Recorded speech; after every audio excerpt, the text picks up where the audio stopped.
Bapak Ibu yang saya muliakan, pagi ini kita akan bahas surat Maryam ayat yang ke-33.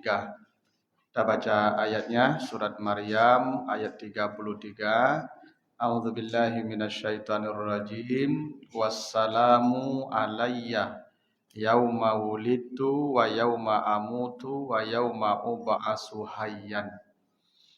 Dan keselamatan atasku di hari aku dilahirkan, di hari aku mati, dan di hari aku dibangkitkan. Jadi doa Nabi Isa, Bapak Ibu ya. Jadi Nabi Isa berdoa kepada Allah agar dia diselamatkan di 3 hari. Hari dilahirkan, hari mati, dan hari dibangkitkan. Ya, ini 3 hari yang paling menentukan dalam kehidupan setiap manusia. Hari lahir, hari mati, dan hari berbangkit. Walaupun ini redaksinya kalimat berita, ya, tapi ini maknanya doa. Nah, juga ayat ini menjadi dalil oleh sebagian untuk ya dijadikan argumentasi membolehkan kita mengucapkan selamat hari lahir. Ya, karena Nabi Isa berkata begitu, wassalamu alayya yauma wulidtu, selamat ulang tahun. Nah, itu ya. Nah, itu boleh mengucapkan tuh. Jadi kalau ada ibu bapak hari ini pas hari lahirnya, selamat hari lahir Bu, selamat ulang tahun Pak, itu boleh. Yang dilarang itu tasabuh. Ya, tasabuh itu melakukan pesta perayaan yang menyerupai orang-orang kafir. Misalnya ibu ulang tahun hari ini, dibikin kue hias, lalu ada lilin 65 di situ. Lalu dibakar lilin itu, lalu tepuk tangan semuanya, happy birthday to you. Itu tidak boleh. Ada pula itu balon, ada lagi itu topi lancip, itu tidak boleh. Itu tasabuh. Tasabuh itu tidak boleh. Dalam ibadah pun tidak boleh tasabuh. Makanya puasa hari Asyura tidak boleh 10 Muharram, ditambah 9 dan 10 atau 10 dan 11. Karena puasa Asyura itu puasa orang Yahudi. Ketika Nabi datang ke Madinah, orang Yahudi puasa, ditanya Nabi, kalian puasa kenapa? Ini hari selamatnya Nabi Musa dan nenek moyang kami dari Fir'aun, kami bersyukur. Nabi suruh sahabat puasa, tapi beda ya, kata Nabi, tambah 1 hari. Ini tasabuh tidak boleh. Tapi kalau Bapak Ibu ulang tahun hari ini, itu mengundang jamaah makan ke rumah, boleh. Saya mau kalau diundang tuh datang tuh. Atau Bapak Ibu traktir kawan ke Lamun Ombak tuh boleh. Ya, boleh. Nah, ayat ini juga menjadi dalil dilarangnya kita dibolehkannya kita mengucapkan selamat kelahiran Nabi Isa. Boleh. Selamat lahir Nabi Isa itu boleh. Yang tidak boleh itu selamat Natal di 25 Desember itu tidak boleh.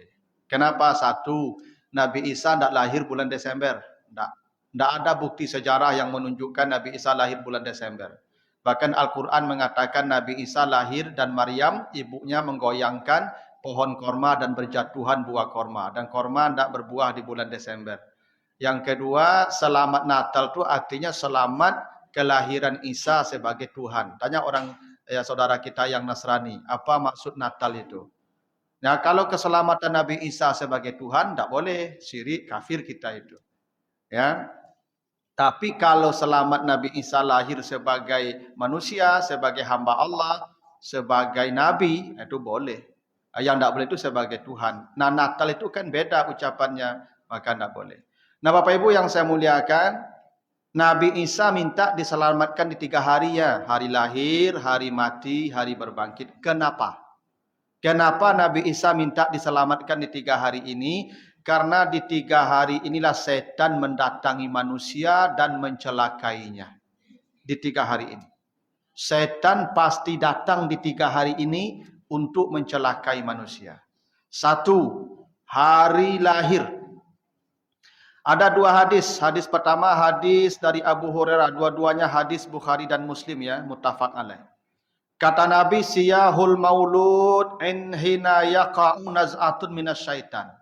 Tangisan bayi ketika lahir itu karena tusukan syaitan. Jadi kata Nabi begitu. Jadi bayi itu menangis karena setan menusuknya. Itu artinya semua bayi didatangi setan karena menangis. Di hadis lain kata Nabi, "Ma min mauludin yuladu illa nakhasahu syaitan fayastahilu sarikhan min nakhsati syaitan illa banu Maryam wa umma." Tidak ada satupun bayi yang lahir kecuali ditusuk setan. Dan dia akan berteriak menangis karena tusukan setan itu. Kecuali hanya 2 bayi yang tidak ditusuk setan. 1 Nabi Isa, 2 ibunya Maryam. Itu ada sahih itu. Hanya 2 bayi yang tidak ditusuk setan ketika lahir. 1 Nabi Isa, 2 ibunya Maryam. Lain daripada itu kata Nabi, semua bayi ditusuk setan. Maka dia menangis. Walaupun ada penjelasan medis kenapa bayi menangis ketika lahir. Katanya untuk membuka klep jantung. So kalau dia nak menangis, jantungnya tidak terbuka klepnya. Ada 1 klep yang tertutup. Dia akan mati nanti itu. Maka dokter menampar-nampar dia tuh supaya menangis. Kalau itu benar penjelasan medisnya, connect juga dengan hadis ini. Kenapa? Asyaitan yajri majrad dam. Setan itu mengalir bersama darah. Boleh jadi ketika setan hendak mengalir bersama darah, terhalang dengan klep tadi yang tersumbat, maka ditusuknya klep itu. Nah itu alasannya kenapa setiap manusia akan didatangi setan ketika lahir. Nah Bapak Ibu ada penjelasannya ya, kenapa ibunya Nabi Isa, Maryam, dan dia Nabi Isa selamat dari setan, dari tusukan setan ketika lahir. Ibu Bapak kalau baca sejarah Maryam lahir, mulai ayat 35, 36, 37 Ali Imran. Minimal ada 3 sebab Bapak Ibu. Kenapa Maryam dan Nabi Isa selamat dari setan ketika lahir itu? Ada 3 sebab. 1 di ayat 35-nya ketika ibu Maryam hamil, nenek Nabi Isa, maka ibu Maryam tu senang bernazar saat hamil tu. Inni nazartu laka ma fi batni muharraran. Ya Allah, saya bernazar kepada engkau. Jadi nazar itu artinya menjadikan hal-hal yang sunat menjadi wajib. Itu nazar. Saya bernazar puasa Senin Kamis, bagi orang sunat, bagi saya wajib. Karena bernazar. Saya bernazar baca Quran tiap hari 1 ayat 10 ayat, wajib hukumnya. Tidak berdosa saya. Yang lain sunat. Jadi nazar itu beda dengan nazar kita Ibu ya. Kalau nazar kita separuh mengancam Tuhan. Dan kalau lulus anak dia misua dan puasa 2 hari.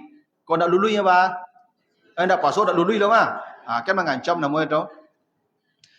Nak lulus tetap puasa karena nazar itu tujuannya bertakarub kepada Allah dengan menjadikan amal sunat menjadi wajib. Sebab amal sunat ni Bapak Ibu kalau tidak kita paksa diri kita, tidak bisa kita kerjakan. Begini, Bapak Ibu puasa Ramadan sebulan penuh full bisa. Puasa Senin Kamis 2 kali cuma seminggu tidak bisa. Kenapa? Tidak dipaksa. Tidak terpaksa. Yang tadi Ramadan dipaksa, bisa 1 bulan. Yang Senin Kamis tidak terpaksa, kadang ya, kadang tidak. Kalau kita paksa lewat nazar, pasti terkerjakan. Karena kalau ditinggalkan jadi dosa. Nah itu nazar namanya ya. Jadi ibu Maryam ketika hamil Maryam, itu bernazar artinya menjadikan hal-hal yang sunat menjadi wajib selama dia hamil begitu. Itu makanya ketika lahir Maryam selamat dari gangguan setan tadi. Jadi ibu-ibu kalau ingin selamat nanti kalau ibu hamil nih, ya mana tahu ya. Kalau nanti ibu hamil, maka ketika hamil itu ibu perbanyak ya memaksa diri melakukan amal-amal sunat. Itu cara menyelamatkan anak dari setan ketika lahir tuh. Karena perangai ibu kok nanti berpengaruh ke anak waktu lahir tuh. Makanya ada mitos ibu ya tuh mitos walaupun tuh mitos tapi bagus. Ya apa bagusnya? Tidak boleh ke ibu-ibu ketika hamil jangan membunuh. Nanti anaknya cacat gitu ya. Bapaknya jangan menyembelih ayam nanti anaknya cacat. Tidak ada hubungan dengan cacat anak itu. Cuma kalau ibu bapak membunuh itu tanda hilang rahmat di hati. Dan itu berdampak ke anak yang akan dilahirkan nanti itu. Hilang pula rahmat di hatinya. Jadi ibu bapak kalau rajin melaksanakan amal-amal sunat ketika hamil, maka anaknya selamat dari setan ketika lahir. Itu kenapa Maryam selamat. Karena ibunya suka bernazar. Yang kedua, di ayat 36-nya, ketika Maryam lahir, ibunya langsung mengambil Maryam itu dan berdoa inni u'izuha bika wa zurriyataha minasyaitonir rajim. Itu di ayat 36-nya Ali Imran itu. Ya Allah, tolong lindungi anak saya dan anaknya dari setan yang terkutuk. Ini membuat anaknya selamat nih. Begitu anaknya lahir, langsung dibacakan doa itu. Nah, ini ibu-ibu perlu hafal doa ini nih. Ya nanti kalau lahir anaknya langsung doakan itu. Ya dan ya mana tahu ibu. Oh, istri Nabi Zakaria saja 90 tahun hamil ibu baru 60, masih bisa itu. Nah, ini dokter-dokter bidan-bidan harus paham doa ini ibu. Ya, Ali Imran 36. Harus hafal doa, semua yang membantu persalinan anak, tolong hafal doa ini. Inni u'izuha bika wa zurriyataha minasyaitonir rajim. Ini yang membuat Maryam selamat dari setan ketika lahir tuh. Kadang-kadang ada apa-apa, kok kadang-kadang aneh-aneh, Ibu. Anaknya orang baru lahir, Ibu, baru lahir. Nyaga langsung, bantu sia ko. Piawak apanya bantu sia lo, aneh-aneh saya pertanyaan teman. Anak sia ko, piawak apanya? Ragu apa nama itu. Ya. Nah, yang ketiga, kenapa Nabi Isa selamat dari gangguan setan? Ibunya Maryam di ayat 37-nya. Apa kata Allah? Kullama dakhala 'alaiha Zakariyal mihrab wajada indaha rizqan. Jadi Maryam itu ibu, ketika dilahirkan ibunya, setelah didoakan tadi, diletakkan di mihrab. Mihrab itu tempat imam tuh, itu mihrab namanya itu. Kenapa ditaruh di mihrab Bapak Ibu? Karena mihrab itu tempat yang paling ditakuti syaitan. Setan itu ibu paling takut di mihrab itu. Itu makanya namanya mihrab, tempat perang. Jadi setan tidak berani ke mihrab itu ibu. Tapi di belakang tuh setan kadang-kadang tuh ibu. Ya. Iya. Dan makanya ibu yang menyandar di dinding tuh, tuh. Kalau mau begitu tuh Pak. Setan tuh kadang-kadang dekat dinding tuh Pak. Yang tidak pas setan kok di mihrab kok. Di mihrab kok ada setan itu. Tidak berani gitu. Itu kenapa Maryam ditaruh di mihrab, karena itu tampil yang paling aman dari setan. Ya. Nah Bapak Ibu pertanyaannya tadi, apalagi di tonggak. Kenapa Bapak Ibu setan mendatangi manusia ketika lahir? Kenapa setan mendatangi manusia ketika lahir? Karena setiap bayi yang lahir itu beriman. Nanti baca surat Al-A'raf 172. Jadi 172 surat Al-A'raf kata Allah, ketika manusia hendak dilahirkan, dia mengambil janji setia dengan Allah. Apa kata Allah? Alastu birabbikum? Engkau percaya enggak saya Tuhan? Apa kata manusia? Qalu bala syahidna, kami bersaksi engkaulah Tuhan. Jadi semua bayi lahir beriman, bertauhid. Semua bayi. Tidak ada satupun bayi kecuali dia lahir dalam keadaan beriman. Apakahnya kata Nabi, kullu mauludin yuladu alal fitrah. Semua bayi lahirnya fitrah. Fitrah itu artinya bertauhid, beriman. Setelah lahirlah dia berubah menjadi Yahudi, Nasrani atau Majusi. Kenapa? Fa'abawah. Disebabkan bapak ibunya, lingkungannya, pergaulannya di setelah lahir. Jadi Bapak Ibu ketika manusia lahir itu beriman, setan akan langsung datang mencabut tauhidnya itu. Jadi setan itu ketika ini orang lahir, dia akan mencabut tauhid yang dibawa saat lahir itu. Karena itulah perintah Nabi setiap kelahiran, azankan ke telinganya kalimat asyhadu alla ilaha illallah. Ketika itu dibunyikan ke telinganya, setan tidak jadi mencabut tauhidnya. Makanya ketika manusia lahir, tidak banyak yang selamat dari setan.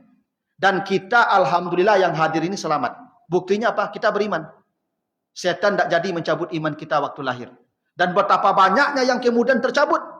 Di dunia ini Bapak Ibu, populasi manusia 8 miliar.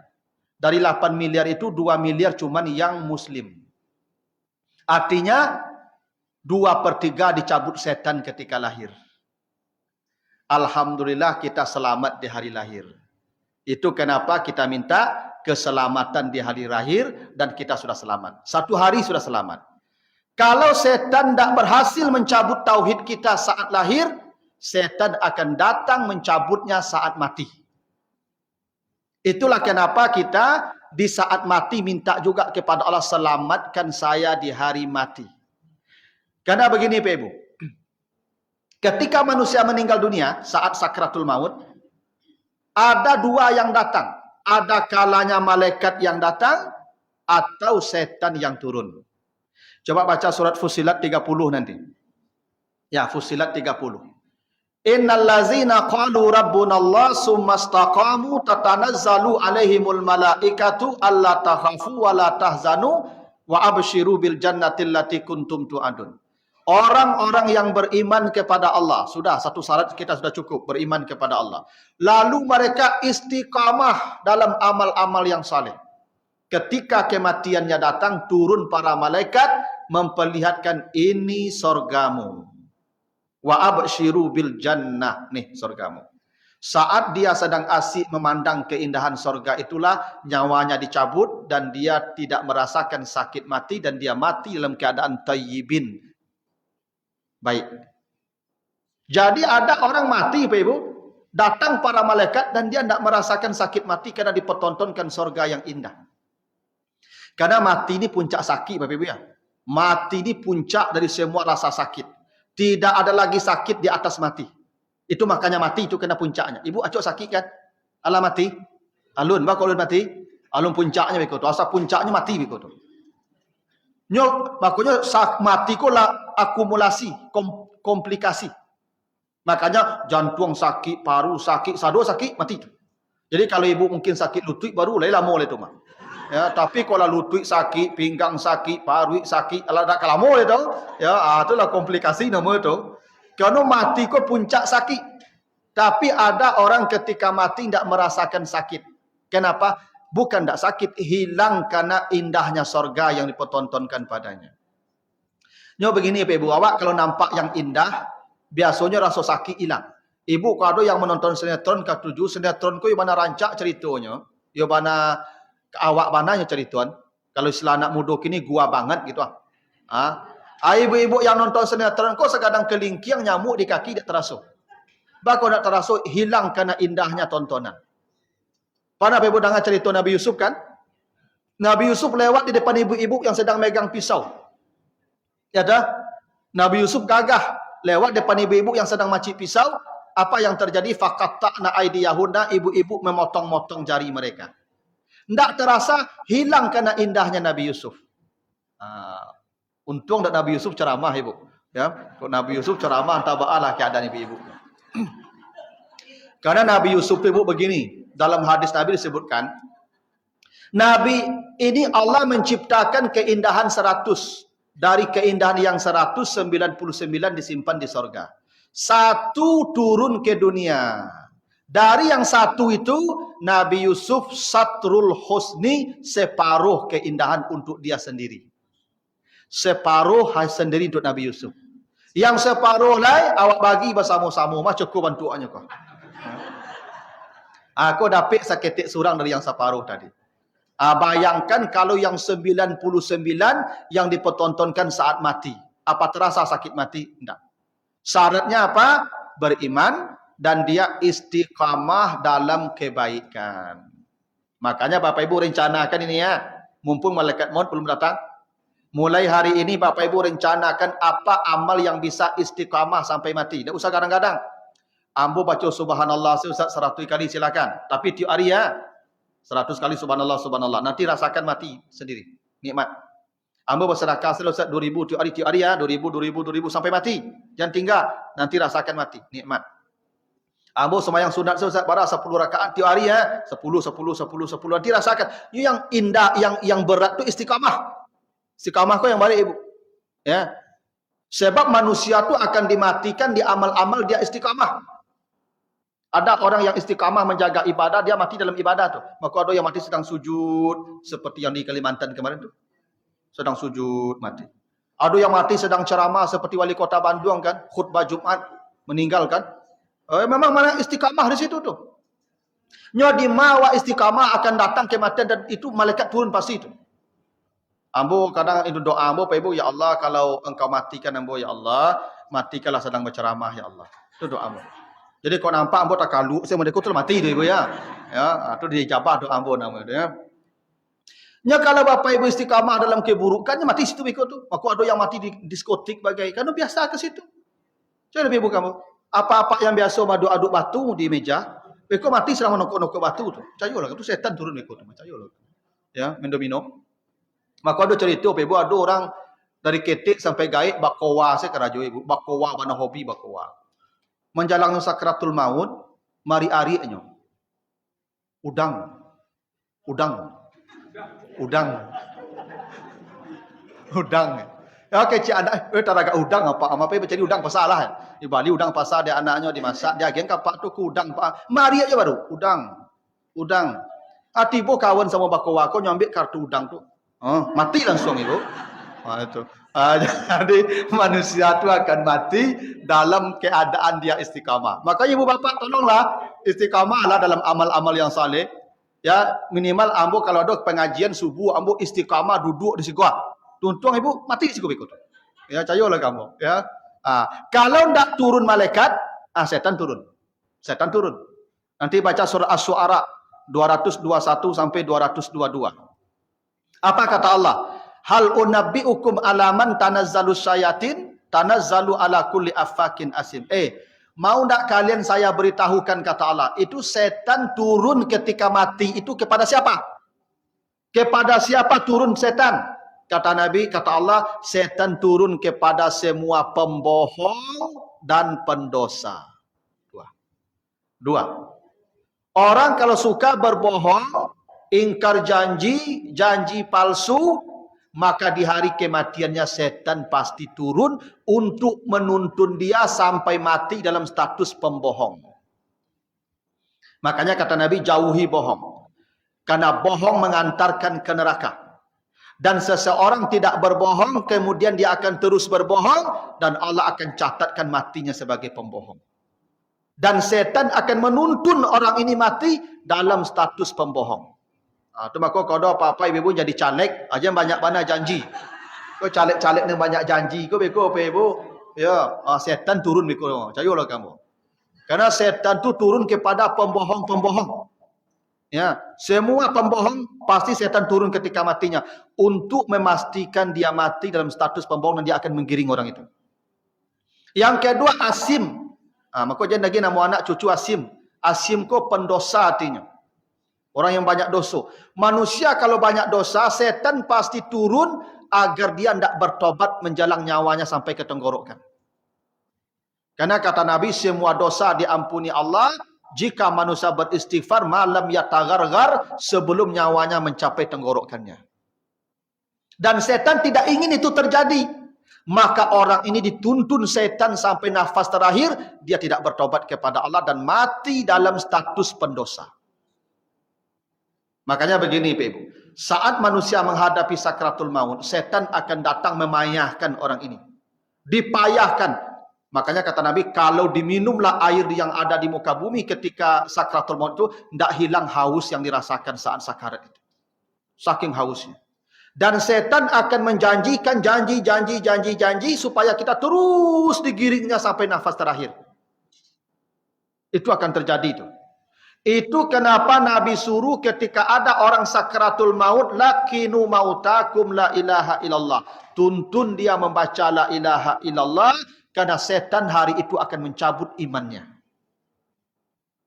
Saat dia lahir dibacakan la ilaha illallah. Saat mati pun dibacakan la ilaha illallah. Karena di hari itulah puncak setan mencabut iman seseorang. Karena Bapak Ibu kalau kita mati, dua yang dicabut itu.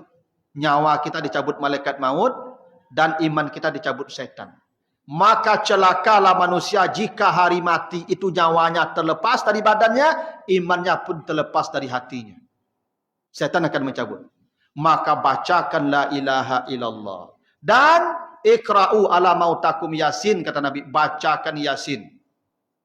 Kenapa bacakan yasin saat orang sakarat? Karena bacaan yasin mempermudah matinya, karena setan akan lari. Karena setan takut dengan bacaan Quran. Setan mengatakan siapa yang baca ayat kursi menjelang tidur, setan tidak berani dekat. Siapa yang baca Al-Baqarah di rumahnya, setan tidak masuk ke rumah itu. Berarti setan tidak mau orang baca Quran, takut. Maka bila dibacakan yasin, karena yasin itu jantung Al-Quran, maka setan akan lari, matinya menjadi ringan. Jadi yasin kau tidak apa capek mati, lebih aja salah paham ibu ya. Dan enggak mati kau tidak bisa dipecapek. Ajal kau la yastakhiruna sa'atan wa la yastaqdimun. Jadi jangan pakai kira ada orang berang kamu lupa ibu. Dulu di kampung keluarga ada yang sakarat mau bacakan yasin, berang istrinya kamu. Nusuruh capek mati laki dan. Tidak ada pula yasin mempercapek mati ibu. Kalau Yasin bisa mematikan orang, ibu kalau berang apa ibu tibu. Lalu je baca Yasin nak jago je bekol itu. Tidak ada Yasin bisa mematikan orang. Tapi mempermudah proses mati, iya. Yasin, perintah Nabi begitu.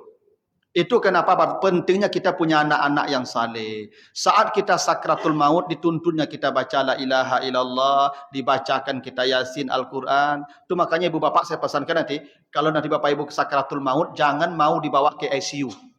Jangan. Kalau tidak ada yang menemani di ICU, jangan. Nanti setan yang menuntun ibu bapak. Orang mati tidak boleh sendiri. Orang mati, sakarat, tak boleh sendiri. Nabi Muhammad saja dipeluk Aisyah sampai nafas terakhirnya. Kata Aisyah, Rasulullah meninggal dalam pelukan saya. Karena sakarat itu berat. Maka Nabi berkata, wah sakarat, beratnya sakarat. Maka kemudian Nabi minta disiwakkan kepada Aisyah. Aisyah, tolong siwakkan saya. Maka ambil siwak, disiwakkan Nabi itu. Karena siwak itu cara mempermudah mati juga, ibu. Menjelang orang sakarat itu, siwakkan dulu. Insya Allah mudah matinya. Maka ibu siang-siang lah siwak di rumah dia. Pak kan nak kalau mau wantu le ko. Kalau agak sasak ngau apa siwak le. Ya dah supaya mudah prosesnya ya. Ya karena memang begitu tuh. Ibu bapak, saya pernah ke ICU tuh ibu. Ada dulu kawan bapaknya sakarat dibawa ke ICU. Saya bilang sama dokter, dok, boleh enggak saya ke dalam? Silakan kata dokter. Saya masuk ke dalam tuh ibu, saya bantu di dalam itu dan dokter enggak berbuat banyak. Dia pasang alat. Dia calik-calik jauh sini dokter kalau lama tidur ni. Tidak ada lagi bantuan. Kenapa? Itu tidak bisa lagi ditolong. Karena menurut dokter, dia sudah tahu itu. Kalau kesadaran manusia di bawah sekian, dia pasti mati. Makanya orang dibawa ke ICU itu tidak ada yang sehat keluar itu. Mayat keluar itu. Cila kamu. Tapi itu SOP namanya. Kalau tidak ditemani di dalam, tidak usah. Tidak usah. Karena setan sedang menuntun dia.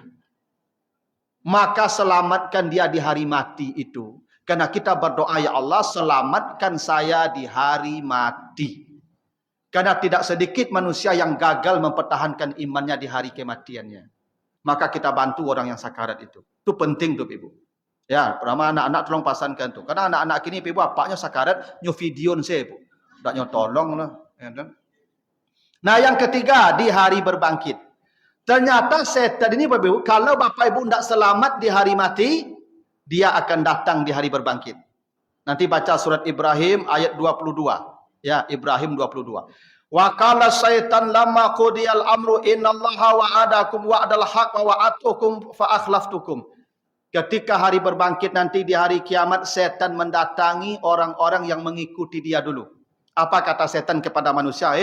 Dulu saya janji ini janji saya banyak ya. Tapi kata setan, semua janji saya itu palsu.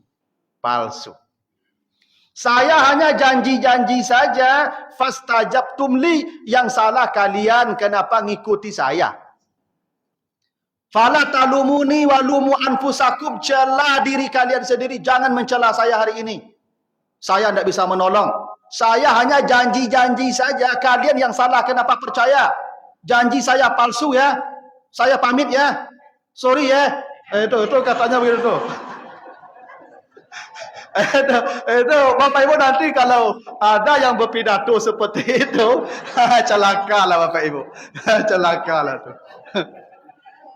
Ya nanti dia bilang begitu tuh ya. Ini janji saya palsu semua ya. Kalian yang salah kenapa ngikuti saya. Saya pamit ya. Saya nggak bisa nolong hari ini ya. Ya gitu. Sorry ya katanya. Nah kalau Bapak Ibu ada yang berpidato begitu nanti hari berbangkit, berarti Ibu tidak selamat tuh. Begitulah. Jadi Bapak Ibu itu ya kenapa kita penting minta selamat di 3 hari itu. Karena setan pasti datang di 3 hari itu. Hari lahir, hari mati, hari berbangkit. 1 hari kita sudah selamat. Tinggal 2 hari lagi nih. Nah kalau Bapak Ibu selamat di hari mati, selamat di hari berbangkit. Kalau tidak selamat di hari mati, celaka di hari berbangkit. Pasti itu. Dan usaha setan puncaknya di hari mati. Mumpung mati belum datang. Ada kesempatan merencanakan selamat. Caranya bagaimana? Istiqamah. Bapak Ibu mulai hari ini istiqamah di satu amal. Seperti istri Fir'aun. Isteri Fir'aun itu tidak tahajud, tidak salat malam dia, tidak baca Quran dia. Tapi dia istiqamah saja menahan derita disakiti oleh suaminya Fir'aun. Istiqamah. Ditapuk di Fir'aun, ya Allah, istana di sorga, ya Allah. Nyopijak di Fir'aun, ya Allah, istana di sorga, ya Allah. Ibu cubalah contoh. Ya tapuk dia apa? Ya Allah, istana, ya Allah. Nyopijak dia apa? Istana, ya Allah. Ibu rasakan mati so. Nikmat. Cubalah ibu. Ya. Ibu-ibu dan suku menjawab ko besok mati payah tu, cayolah kamu. Lah seminggu angok-angok ini dah mati besok lah tu. Ancak ibu so tadi tu, berang apa ke ibu? Istana ya Allah. Berang istana ya Allah di sorga ya Allah. Ibu rasa ini adalah kalamu apa? Kau berang-berang lah kau. Dah kalamu lah kau. Nabi tas sandal keluar kalamu lah kau. Lebih latih kau mah. Nah, maka itulah ibu istiqamah. Kalau ibu tidak bisa amal-amal aktif, amal pasif tadilah sabar. Insyaallah lah. Ibu nanti matinya nikmat. Percayalah kamu. Seperti istri Firaun yang diperlihatkan istana sorganya sebelum dia meninggal dunia sakaratul ini. Ya. Nah, itulah ya supaya ibu-ibu bisa matinya selamat nanti itu. Ya, amal istiqamah. Nah, begitulah. Ya, mudah-mudahan ada manfaatnya. Lebih kurang mohon maaf. Subhanakallahumma wa bihamdika asyhadu an la ilaha illa anta astaghfiruka wa atubu ilaika. Assalamualaikum warahmatullahi wabarakatuh. Oh, Fusilat 30. Okay.